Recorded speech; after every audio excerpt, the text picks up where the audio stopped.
Everyone sees the brand. but nobody sees the build. I'm Cindy, And I'm Justin, and this is The Matrix Method. your inside look at what it really takes to scale an aesthetic beauty brand From the names that you know to the ones you need to. Let's get into it.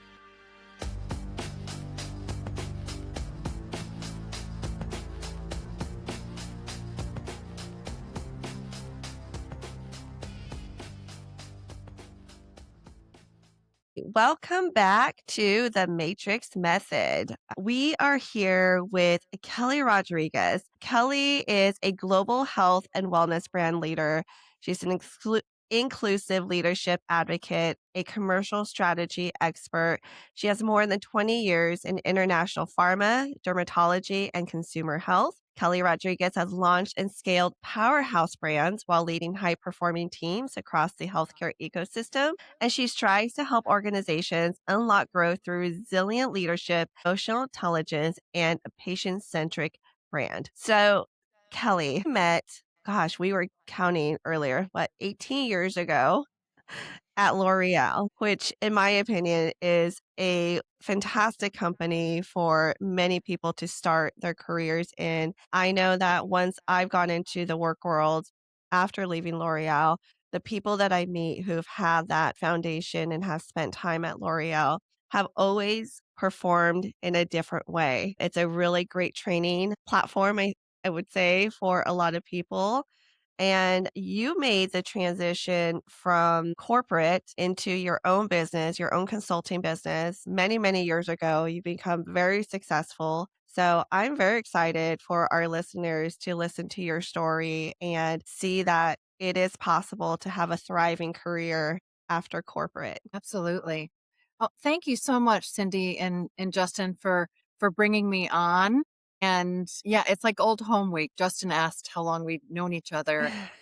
I said, "Oh my gosh, yeah, we're going on almost 20 years." And you're absolutely right. L'Oreal is an excellent a foundational company to not only give you the skill set for marketing. I always say L'Oreal, everyone always thinks it's a beauty company. It is a beauty company, but in essence, it's a marketing company, Yep. right? And my experience before L'Oreal was actually working in pharmaceuticals, which was another excellent platform to give me the standardization, actually the gold standard in organization and operations, what great looks like. But I didn't have a lot of marketing experience, and L'Oreal gave me that, as well as these wonderful wealth of human beings that I was able to work with and are still really close with to this day. But to answer your question, yes, I was able to springboard from L'Oreal back in 2014 because Justin, you're going to get all my taglines. Cindy knows them all. I always say I'm not in the I'm witness excited protection. about it. Are you?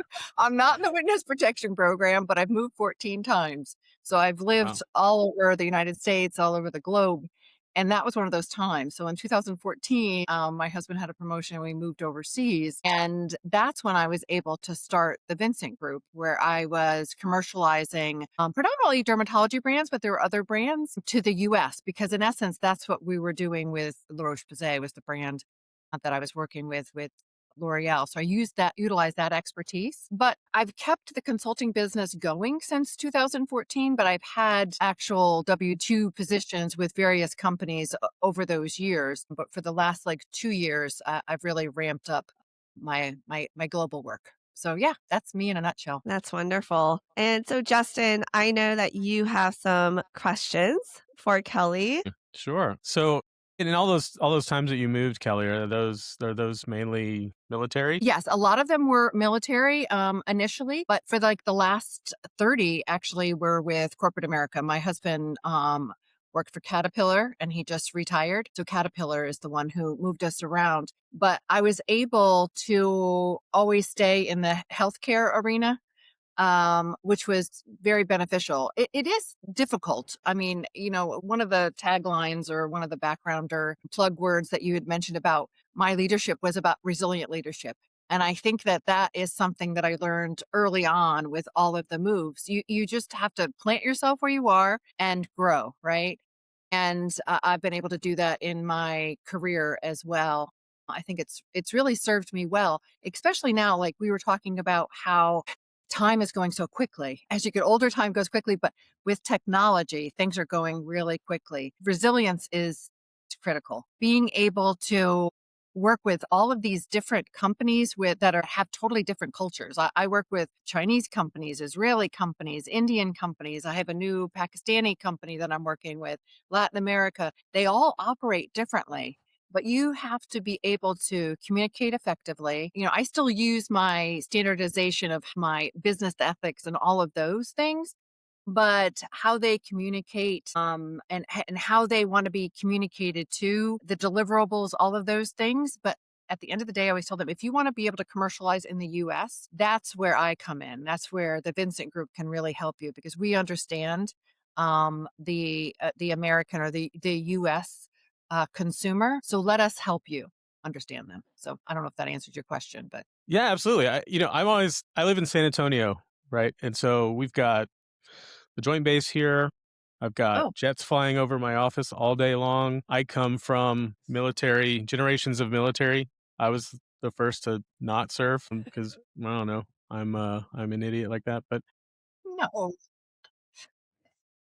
I'm always curious, that foundation and establish leadership as you move around, right? And then as you move around in corporate, it's not easy. No, and I probably should take a step back. So, yes, my husband was in the military. I was in the military too. I was in the Army, and both my sons are Marine Corps officers. So the military runs deep in our DNA as a family.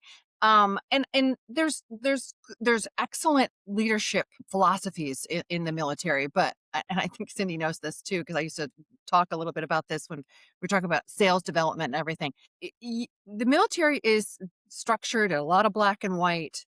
And that's great, but it doesn't work everywhere. And so a lot of the things that I wanted to talk about, or the philosophies of the Vincent Group, is leading with empathy too. And Right. that's something that the military, and my sons will say this, because my eldest has been in, gosh, like 15 years now. So he has seen the military change. And, Hmm. empathy is it's critical. You're not going to get a lot from your team or your platoon or whatever if you don't, dig deep and understand what their concerns are. The same as with in corporate America, right? You need to be able to communicate effectively. You need to understand where they are so that you can help them. You need to give them really good direction. And I'm going to put my female hat on here too, because I feel that women naturally have a lot of resilience and empathy. It's in our DNA, as we raise families and children, and it's really critical.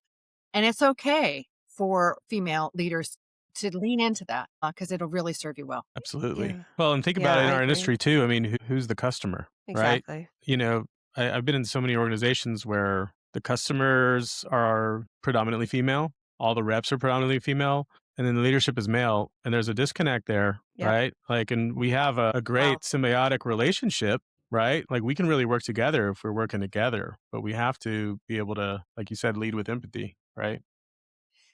Wow, you hit the nail on the head, and I think that has really changed. I think male leaders. I also belong. I'm going to give a lot of plugs here. I belong to another organization that's called Healthcare Business Women, and it started because in pharmaceuticals 25 years ago were predominantly all led by men, and there weren't a lot of women in pharmaceuticals back in the day either. So these pioneers decided to start this organization, and they were back then they were talking about the glass ceiling, all of that. I never experienced that myself, but now you're absolutely right, Justin. A lot of the sales teams are predominantly women, because they are able to very quickly assess a situation and lead with empathy, and get through to the healthcare providers or the decision makers. Although men are able to do it too, but I think women have the lead on that. Yeah. Well, people are looking for relationships, even in our field with medical providers, they are looking for relationships and they're looking for consultative relationships. And the best providers provide that for their patients and their clients. It's not transactional anymore. It's not like they're selling a thing or even a service. They're providing a full treatment. They're providing the whole customer experience for when they walk through the door. And it's so interesting because even we see it even now. I mean, in the beauty industry, how it is predominantly women everywhere except at the very, very top. And it is a bit lopsided. And you see some of the and just interesting conversations. There was one time I was in a forecasting meeting for a lip product, and it was, there was a CFO who was a man, and he thought our forecast was too high. And he said something that was so funny because he said, "How do you know our customers are going to buy more than one lip product?" And me and the other women just looked at each other like, because we're the customer. We don't just buy one lip treatment. We have it in our desk, in our car, in every single person. It's like we buy Right, like, 5, 6 at a time. I like know. around the house here even. And Yeah. so I think these are the times where you really do see that disconnect because as women, we know how we function. We know what our thought process is. And sometimes for a man who's just sitting there behind an office door behind a computer screen just looking at numbers, they don't understand it. And so I think that's where companies that really embrace that and bring more women into the higher level roles and sit at those tables, have those conversations, I think the better those companies will do. Yeah. I'm curious. I'm going to spin this around to you all and your experience because we're talking about the humanization of our business and building teams and leading teams. But AI is everywhere. And I think a lot of people are concerned about AI and how it's going to take over and people are going to be losing their jobs, which they will. But, how are you adapting to AI in your current role with the Matrix Collective right now? I'm gonna let Cindy take that one. I've got opinions as I do with Yeah. everything, but Cindy has got a pretty good grip on AI, in my opinion. I absolutely love it. As, a small business owner, it's just the two of us right now. And because of I am able to build up this company to have all of the systems and tools that any big company has. And things like a CRM. I built our own CRM system. I built our own cloud-based file sharing, which is like Box and Dropbox. And we're actually going to be opening that up to clients that we work with, where they can have their own workspace and upload documents for their reps. Because one thing that when I was talking to Justin, one of the pain points for a lot of reps is if they're carrying multiple lines, each company has their own way of file sharing. Some use Google Drive, some use Dropbox, some use email. I mean, it's Yeah. like it's all over. So as a rep, you want to just go to one place. And so we're going to create these workspaces for different companies, and they would have an admin who can control those folders. Users can have access to only certain workspaces. So, and then they can download files directly from there.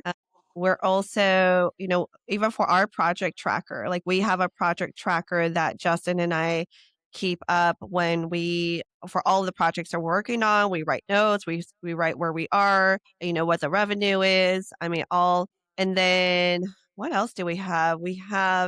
That's a lot right there. Yeah, we have I a mean, even portal, the sales portal. We built our own right. kind of recruiting portal because one of the things that we have to be very careful of in our space, because we've worked at other companies, is the perception that we're poaching or, trying to get people to come to jobs that we're recruiting for.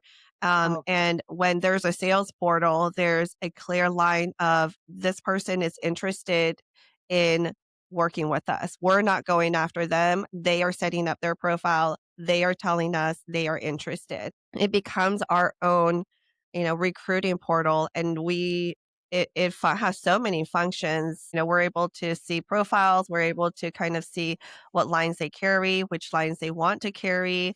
We can have notes of like, do they want just W-2? Do they just want 1099? And we also opened up that portal to now include fractional consultants who want to Mhm.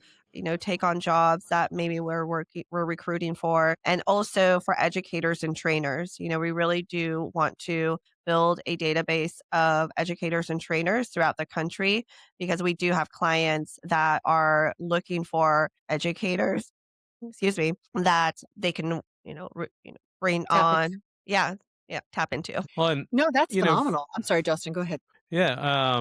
Well, and so that's on our side. So we get a visualization of all those types of talent, right? Like all the things that Cindy said. But as a job seeker or a consultant looking for new opportunities, you go on there, and it's not like a generic job board. It's a very specific. You can see at least an overview. Like, we don't divulge right away at face value everything about our clients and what the opportunity is to work there, but you Mhm. have enough to know, and you can just click, I'm interested. And then we know, like, you can go direct to the source if you don't already know me and Cindy, which is a lot of our people, especially in the beginning. But even today, I look back and we had like 5 great new people on the talent portal, and they can go in and click on and tell us exactly what they're excited about, and that's not what you get on like a job board, right? And even Yeah, like industry recruiters have been doing it forever and who are awesome, like you usually as a job seeker, you're hearing it just from their perspective. You're not able to see it kind of both ways, so exactly.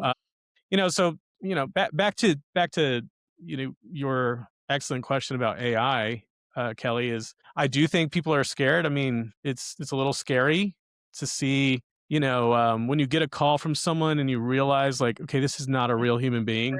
Yeah, that's scary. Yeah. Well, That's and we use that. So we actually have an AI receptionist, which Oh, right, helps yeah. funnel, right. which Well, helps and funnel calls that come through. But she's really good. Like she asks all the right questions, and if you want to talk to us, it will transfer over to us right away. You just have to stay on the line, and it comes over to our phone. But they can yeah, well, book it's great appointments for for you. it's No, I have an yeah. issue. I mean, I mean, there's a lot of really good administrative functions and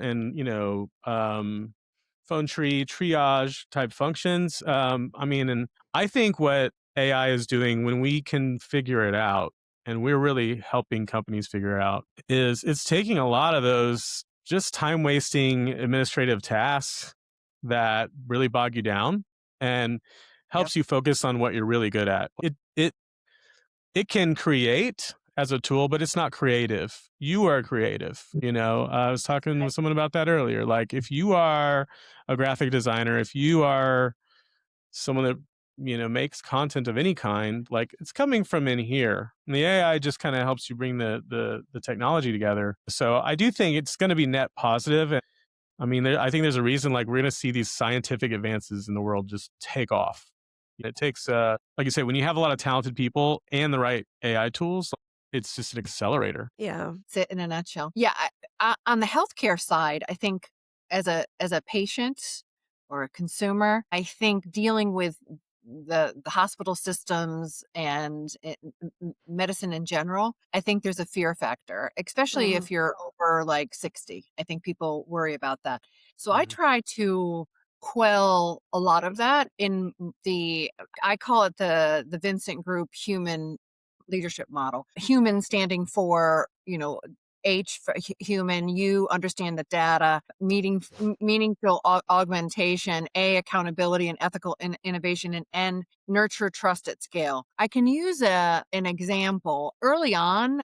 Electronic health records. I mean, that was like the beginning of how, AI kind of took off. But I don't know if you've experienced this yourself and you're in a waiting room and then you're in the exam room and the healthcare provider will come to you and they're asking you all of these questions. Everything is taking so much longer because they have Mhm. this huge database that they have to go through, and they've taken all the humanity out of it. And I'll try to stop them mid sentence and saying, how is that electronic health records working for you? Oh my gosh, it's just really slowing things down to a crawl. And I said, well, eventually, hopefully, AI is going to take over a lot of this and speed it along so we can have that one-to-one human interaction. I mean, that's a simple example. On the work side, you're absolutely right, Cindy and Justin. The platforms that you're using from, your CRM to your project management tools. But that's taking all the complexity, all that data and synthesizing it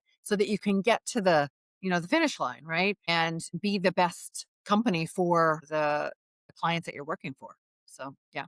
It's interesting. Like we are in this kind of like just this phase where we had all this technology that's designed to streamline things, but what it was doing was creating more work Yep. for the person who I didn't sign up for this. I signed up to be a doctor, right? Yeah. The Yeah. sales rep, I didn't sign up to be doing CRM 30 minutes a day. Yeah.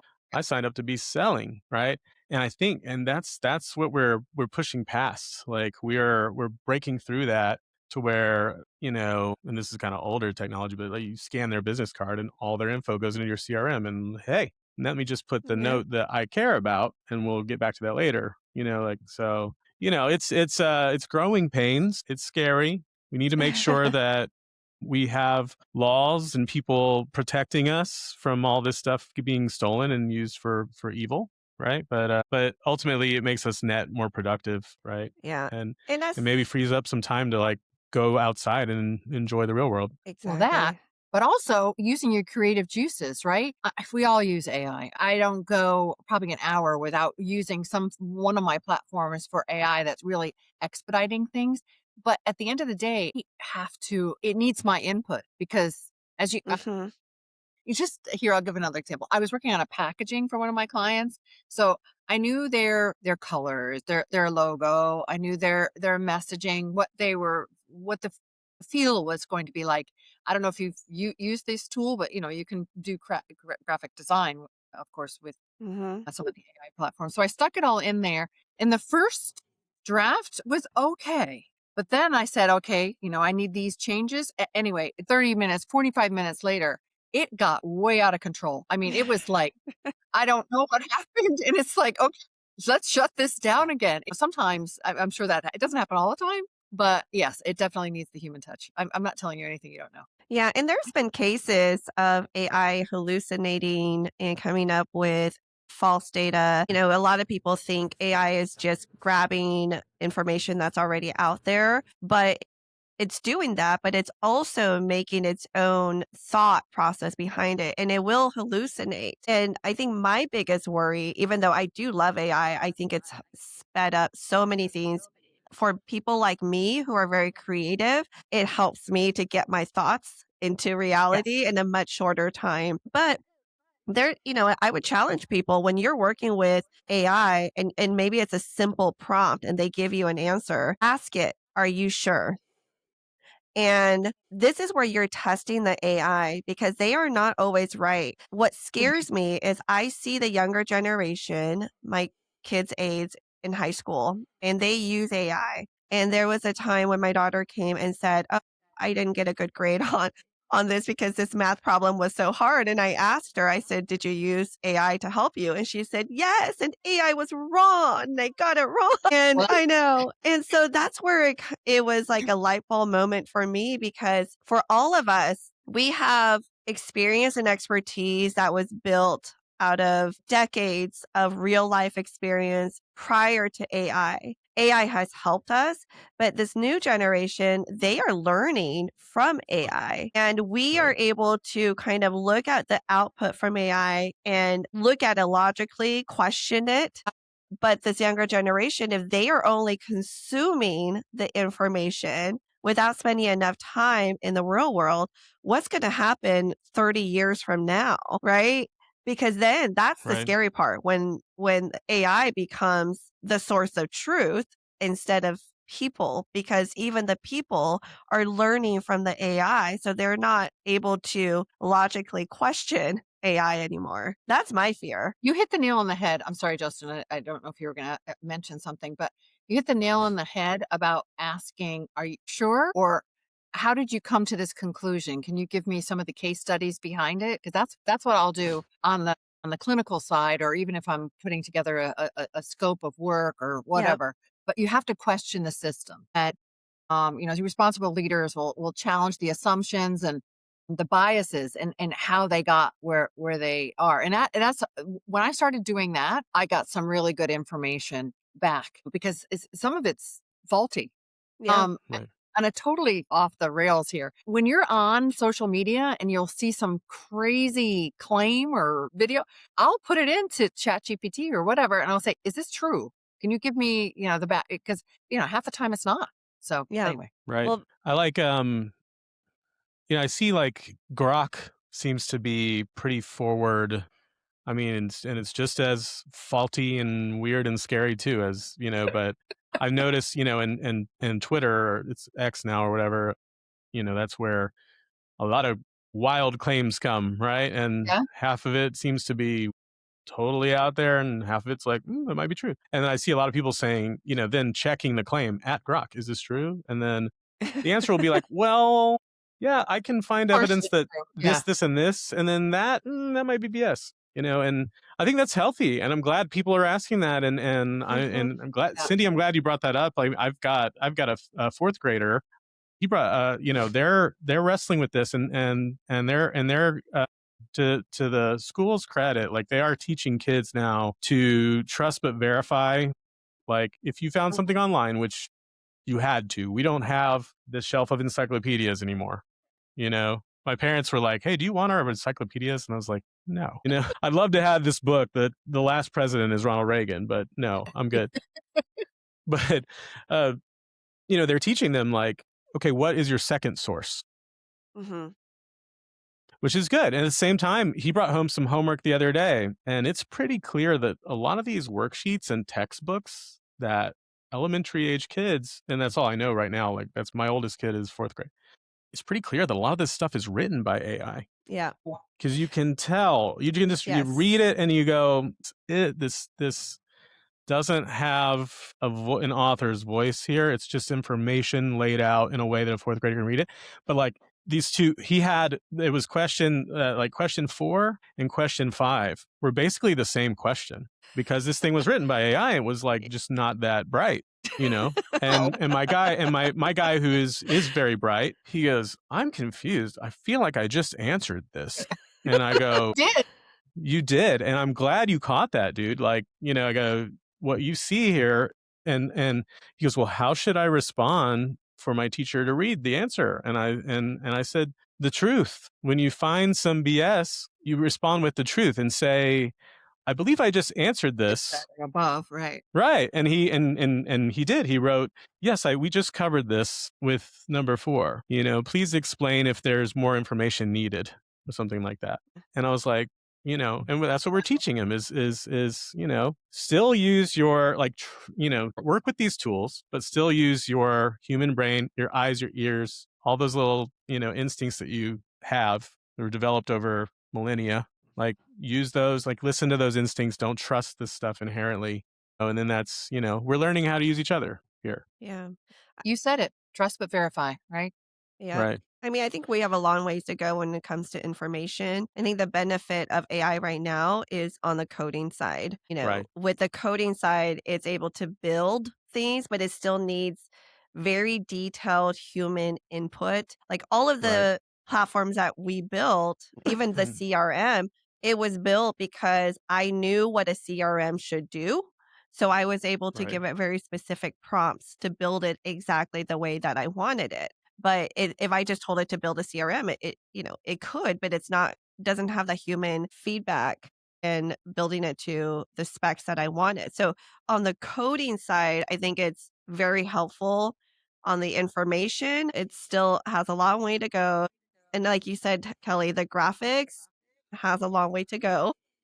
I gotta find a better, AI tool because I've tried, like, 4 of them now.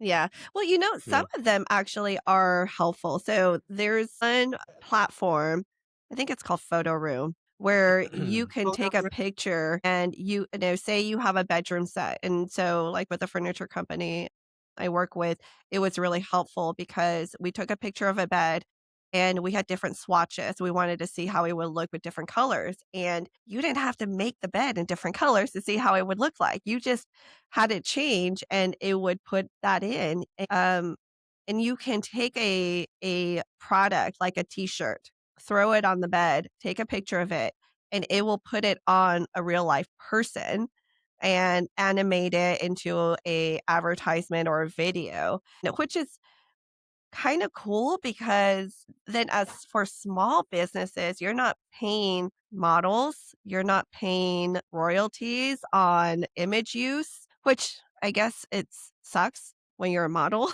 Well, right? exactly, and maybe Not great for the it goes model.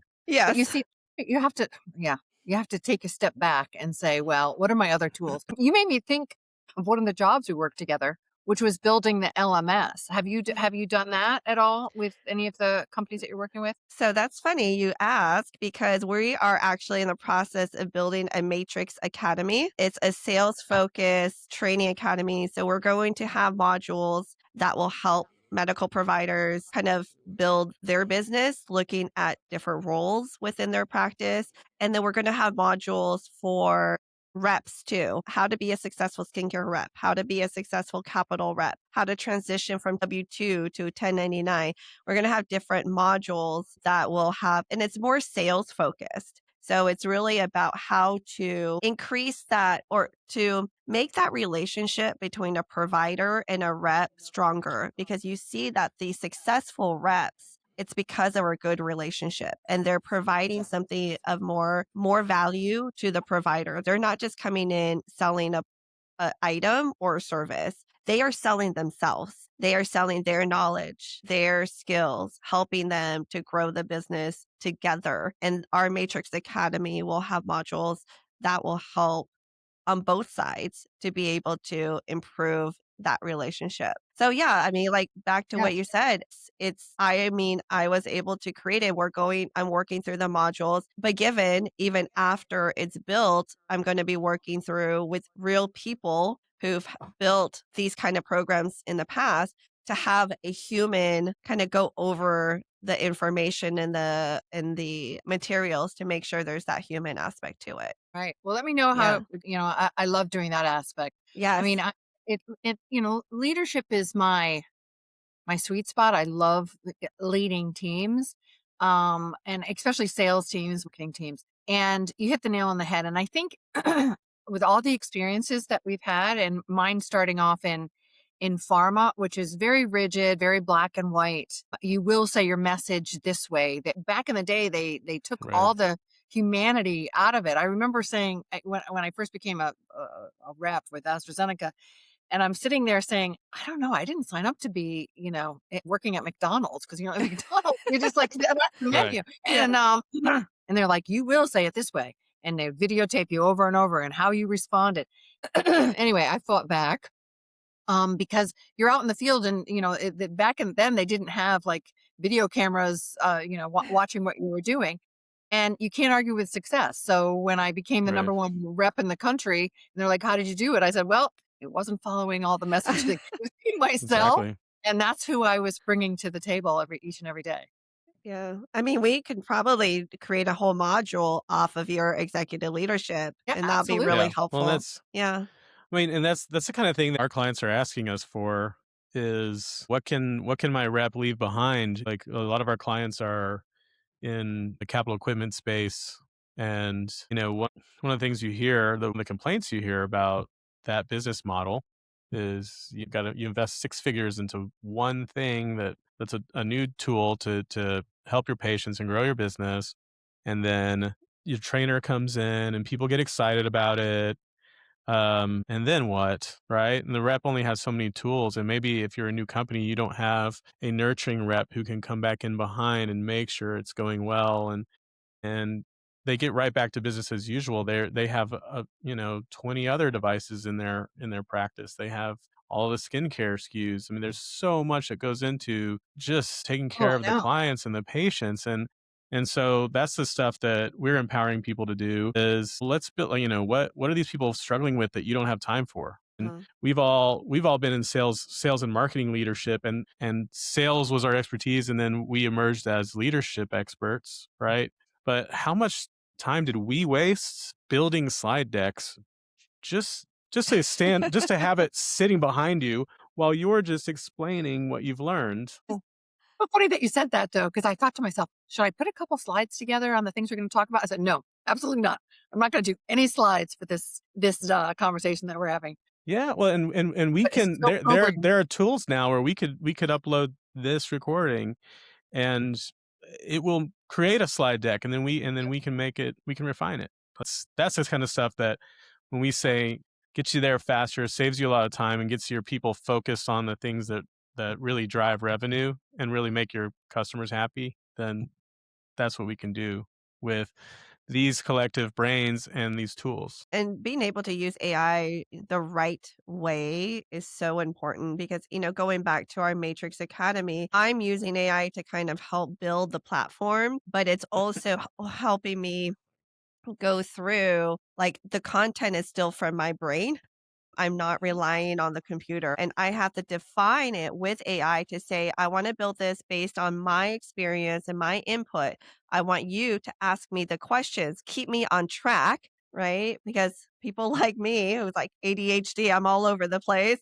I need to, stay on track. And it's been so helpful. It's almost like working with a person. Like if you're writing a Assistant. book, right? Yep. And you're with your editor and they're helping you think through and like what's the next and you're just talking it through and then they help put it together. Like that's where AI is really really helpful and it helps you think of things that you might not have even thought about because as we built all of our platforms it will give you suggestions on like, well, do you want to do this next? I'm like, oh, I didn't even think about that. That's actually a great feature. Yes, let's go ahead. Let's build this. This is how I want to build.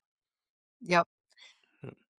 That's the key differentiator is giving really good data to whatever tool you're using because you can't. Yeah. There's so many people that make it is that they'll just have one sentence.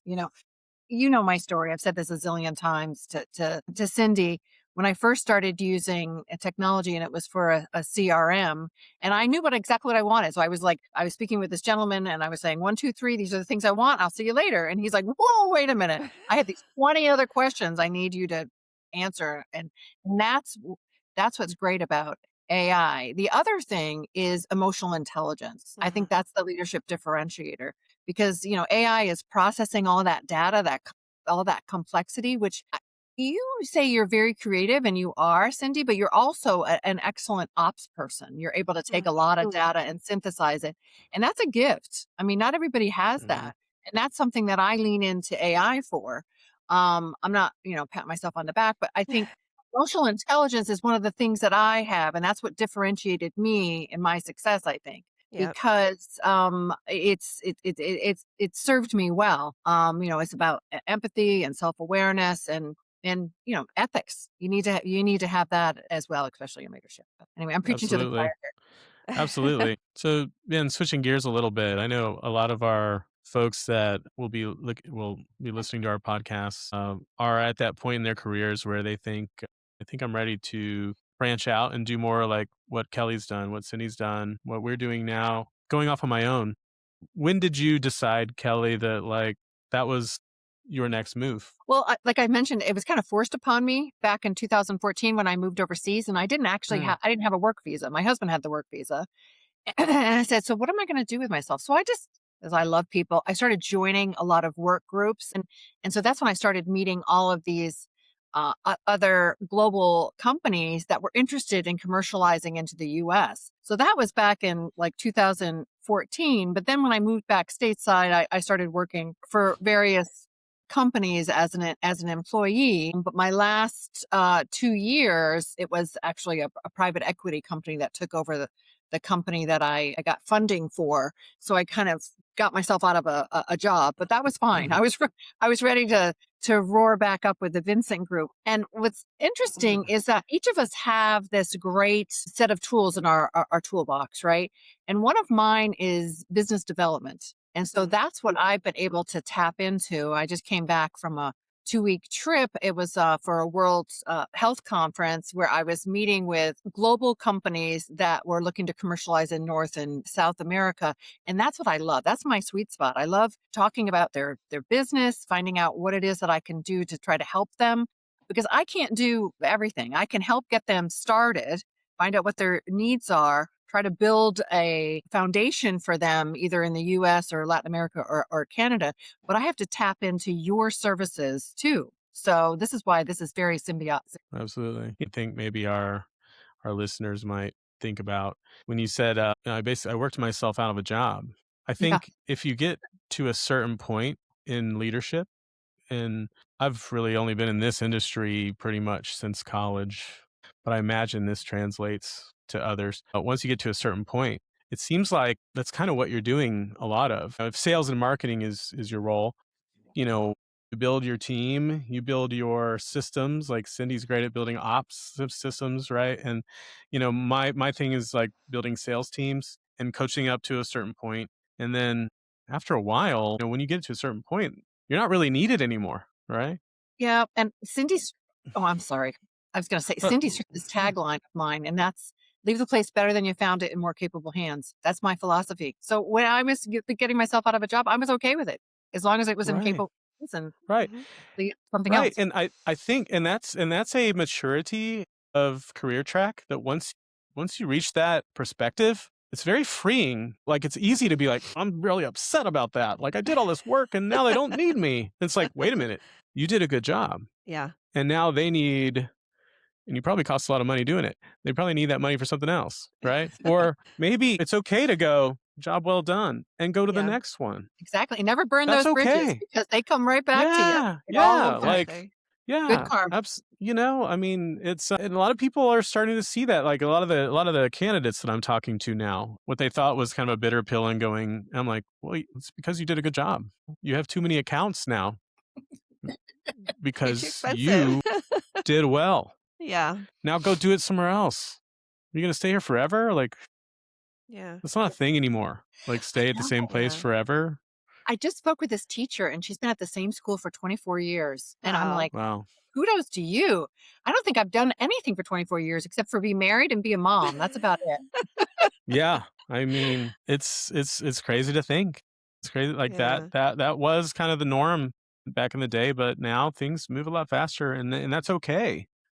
If you have talent and you've done a good job, like take it, go explore, go join those networks you talked about, Yeah. talk to your peers. And I know some people like the industry feels so small sometimes, but I mean, I just got back from MCAS. There's 1,000 booths or whatever. Like it was packed, like wall to wall. You couldn't even get anywhere. There's opportunity. So I know a lot of people like, when they get to a certain level, they look around and they're like, well, I'm not going to share with that person. They could be my competition. Oh, I don't want yeah. them to know Mm. that I'm looking or this company's looking because then they're going to jump ahead of me. And it's like, if that's your mentality, then it's the wrong mentality to have. If you help each Yes. other, it's going to come back around, like Yep. help each other explore. There's plenty of opportunity for all of us if you're Absolutely. doing I a good love your job. philosophy. Yep. This has been so Absolutely. much fun, you all. Yes. So much fun. And I mean, I think we covered a lot of really great topics that are very relevant to the current state, work and life and society. Oh, I think so. I think we covered a lot of different things. I know we're wrapping up here. Kelly, do you have any other advice for any of our listeners that we want to send off with? Wow, you're such a good anchor person.